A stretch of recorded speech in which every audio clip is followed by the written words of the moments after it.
Yo tout le monde, donc ici Vemaillé, on se retrouve donc pour une vidéo assez tardive, une critique pour le film que vous avez donc vu en réalité. Bah là, c'est comme pour le dernier film que je vous avais sorti du coup, nouveau format que j'ai pu montrer avec Babylone, où je pouvais le sortir du coup plus rapidement.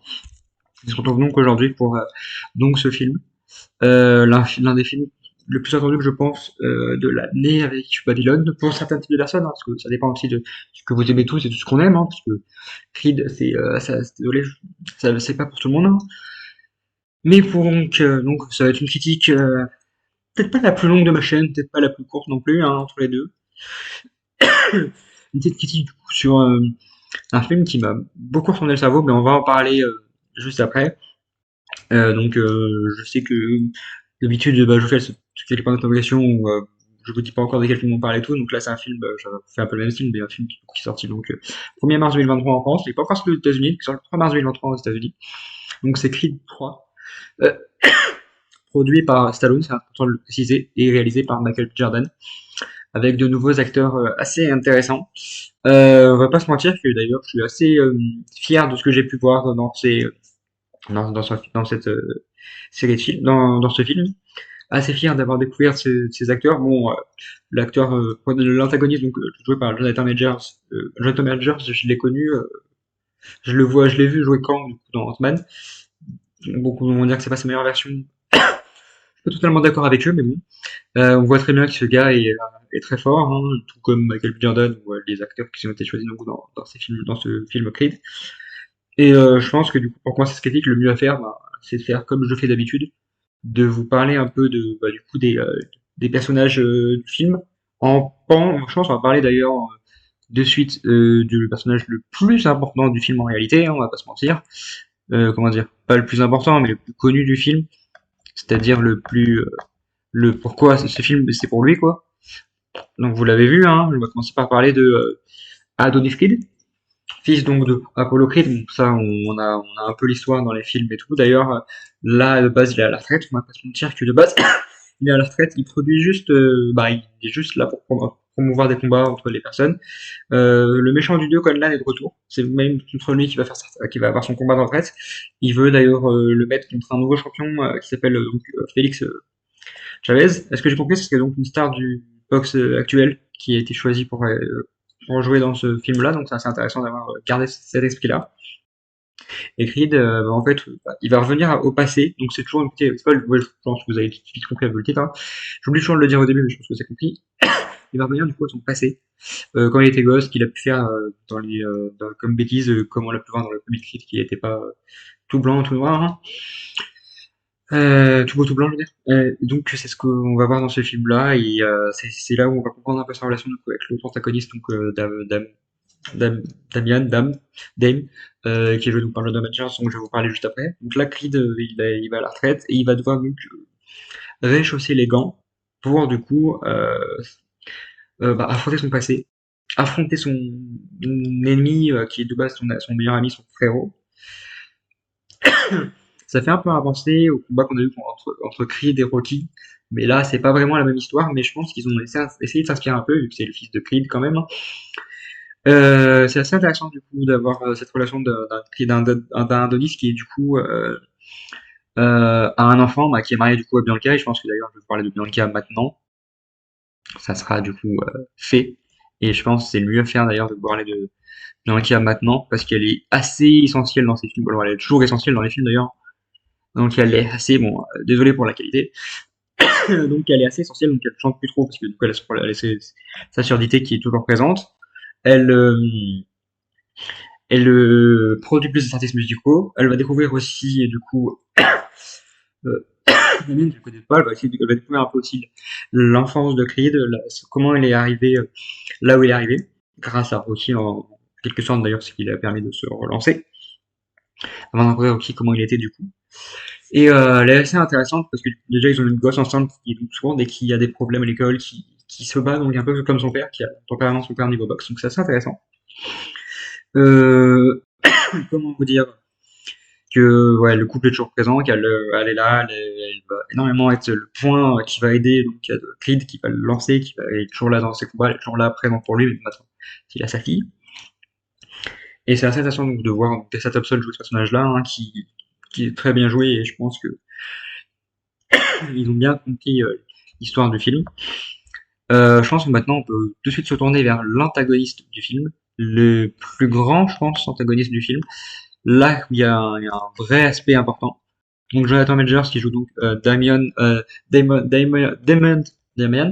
Anderson, qui est donc le frère de cœur de Adonis Creed, donc dans son foyer de jeunes, qui est la personne qui ne fuit pas, se bat contre les problèmes, qui va être en prison parce que du coup il a voulu sauver Creed de quelqu'un et que du coup Creed a fui mais pas lui. Il va donc aller manipuler Creed en quelque sorte pour avoir son combat de titre contre le actuel champion, donc Félix Chavez, pour le détruire, hein, et gagner le titre, tous les titres qu'il a du coup, titre poids lourd. Et il va s'en vanter, il va se vanter d'avoir manipulé Creed, et il va être un méchant qui va en fait travailler Creed au mental et à l'histoire, parce que du coup il fait partie de son histoire, donc c'est intéressant d'avoir cette partie-là de ce film, des films de boxe, hein. Et on le voit très vite dans les routines, c'est souvent lié à l'histoire, hein. Le premier Creed, c'est l'histoire de l'héritage donc d'Apollo Creed. Dans les Rocky aussi, il y a l'histoire qu'il y a avec Rocky, sa famille, les ennemis, bah, comment dire, le russe, dont j'ai oublié le nom d'ailleurs, ça m'énerve, qui va tuer Creed. Donc en soi, il y a toujours cet esprit-là qui est encore présent, même s'il aura du coup une rédemption à la fin. Et je pense que d'ailleurs, on tourne vers un Creed 4 où les deux vont être alliés, ils vont trouver de nouveaux ennemis, hein. Je vois bien hein, peut-être un spin-off d'ailleurs sur Anderson, je trouve ça intéressant d'avoir peut-être un spin-off dessus sa vie à lui. Des petits spin-offs, je pense que ça peut être intéressant. Pourquoi pas qui en rencontre Rocky. Et d'ailleurs, c'est une très belle transition en réalité, hein, parce que je vais vous parler d'un personnage du film qui manque, hein, à ce film-là. Mais il manque à un point énormément, donc c'est Rocky. Désolé encore pour l'image, elle est petite, hein. Donc moi, Rocky m'a énormément manqué dans ce film-là. Même un caméo, je sais que Stallone se fait vieux, que maintenant l'Expandables, bah du coup il a laissé place à la jeunesse, il a fait très peu de rôles dans son dernier Expandables 4, désolé, que dans Rambo, donc c'est le Last Boss, c'est son dernier, que là du coup Creed 2, c'est son dernier, il a pas joué dans Creed 3 même s'il l'a produit. Mais je trouvais ça intéressant d'avoir un petit caméo de Rocky. Peut-être que, je sais pas s'il y a une page générique. Je peux vous dire que je suis sorti avant. Je sais pas s'il y a une page générique qu'on le voit. Ça, j'essaierai de chercher et de vous en parler plus tard si j'en trouve une. Pour l'instant, c'était assez intéressant du coup de voir du coup Michael B. Jordan prendre à part du coup cette licence qui maintenant je pense lui appartient. Il a compris ce que Stallone voulait en faire. Il a compris l'essence des Rocky. Là où l'héritage est vraiment présent, on le voit dans ce film-là. Pour moi, Michael B. Jordan, il a ce rôle d'Adonis qui va lui rester à vie. Et il pourra faire énormément de films. Je pense qu'il peut aller très loin. Tout comme bah, Rocky, Stallone l'a fait jusqu'à la fin de sa vie presque, on va dire. Bah, il est pas mort, hein. Mais c'est le depuis tellement longtemps. Et je pense que c'est la même chose pour Michael B. Jordan avec Creed. Et je pense qu'il a rendu fier Stallone, même. Je pense qu'il a rendu fier beaucoup de monde. Et il a fait des très bons choix dans sa production. Enfin, réalisation, je peux dire. C'est les choix musicaux. Bon, là, je vous ai pris une image d'un film. Donc, c'est Ma Boy qui est donc l'image du film qu'on a dans les musiques, la musique qu'on a dans le combat final, je ne sais pas. Les musiques sont très bien choisies. J'ai l'habitude maintenant de vous parler des musiques parce que je trouve ça hyper intéressant d'avoir l'aspect musical du film. Désolé. Donc oui, je suis assez intrigué. Je suis plutôt content d'avoir du coup découvert ce film au Creed 3 que j'attendais énormément. On va pas se mentir, il était hyper attendu. Il avait de quoi donner un grand final à ce film. Un très bon film d'ailleurs, où en fait Creed maintenant il est tout seul, hein, il a plus personne, il a plus Rocky, il a plus sa mère qui est morte d'ailleurs, hein. Il a quand même Conlan, son ennemi, qui est de retour, qui va maintenant l'aider d'ailleurs, hein. C'est plutôt intéressant de se rendre compte qu'en fait il va l'aider. Il va être son sparring partner, sparring partner. Donc c'est assez intéressant de voir cette idée-là. Après, du coup, on va parler, je pense, aussi d'un aspect hyper important dans ces combats de boxe là, hein. C'est juste 2 secondes, hein, je suis là à vous dans très peu de secondes. Juste regarder un truc. Hop, je suis là. Donc c'était donc les combats. qui ont été hyper violents, hyper bien montrés, et ils sont hyper bien amenés. Je suis très fier d'avoir vu ce film de boxe où la violence a été montrée, même s'ils ont montré maintenant qu'il y a un aspect moins violent, mais qu'il y a l'aspect maîtrise, l'aspect bien visé. Et on apprend, les combats sont hyper importants. Bah, le combat final entre Jonathan Majors, donc Damian et Michael Jordan, donc Creed, est hyper violent. On a un moment dans le film où en fait c'est vraiment les deux qui sont dans le ring. Il y a plus les spectateurs, c'est juste les deux dans leur qui se battent juste l'un contre l'autre pour battre contre le passé, contre ce qu'ils ont vécu, contre ce qu'ils vivent et vraiment partir de l'avant. Et c'est ce qu'on voit à la fin d'ailleurs dans cette rédemption de Creed champion avec sa famille. D'ailleurs, très content d'avoir. C'est très beau de voir Creed qui lui peut avoir cette famille là où Rocky a eu de la difficulté à avoir sa famille avec sa femme qui est morte, son fils qui l'a un peu abandonné. Là où Creed du coup elle a pas cette même vie là, même celle de son père où son père ne savait pas qu'il avait un fils, donc c'est assez cool d'avoir vécu ça. Et du coup oui on voit sur cette fin cette rédemption entre les deux où en fait ils ont vite compris qu'ils étaient tous les deux champions, c'était assez intéressant.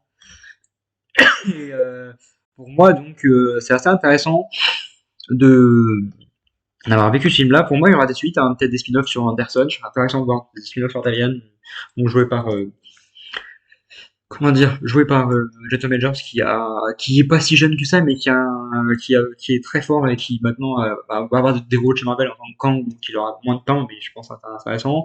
Michael B. Jordan, je pense qu'il a encore cet aspect de Creed où il peut encore faire des caméos, être encore présent, même s'il est peut-être moins boxé parce que il y a un âge où tu peux plus trop boxer, quoi. Il faut le montrer aussi dans l'aspect boxe, il y a un moment dans l'histoire de la retraite, quoi. C'est assez intéressant de voir ce film-là, Creed 3, que je vous conseille à mort. J'ai hâte de voir ce qu'il va donner par la suite, les qu'il va recevoir. Donc c'est vraiment une action à chaud, je viens juste de le voir, j'ai fini de là quand je tourne, je l'ai fini il y a 30 minutes même pas, euh, dans un petit cinéma de quartier. Donc je suis très content d'avoir vécu ce film, de pouvoir beaucoup partager ce film-là que j'ai pu découvrir. Donc je suis très fier de découvrir ce film-là. Donc je me répète hein, plusieurs fois, mais je suis très content. Il m'a donné à fond, il m'a presque donné envie de regarder les sports de boxe. Et puis voilà, donc c'était Vémaillé pour une nouvelle critique sur Creed 3. Et ciao tout le monde!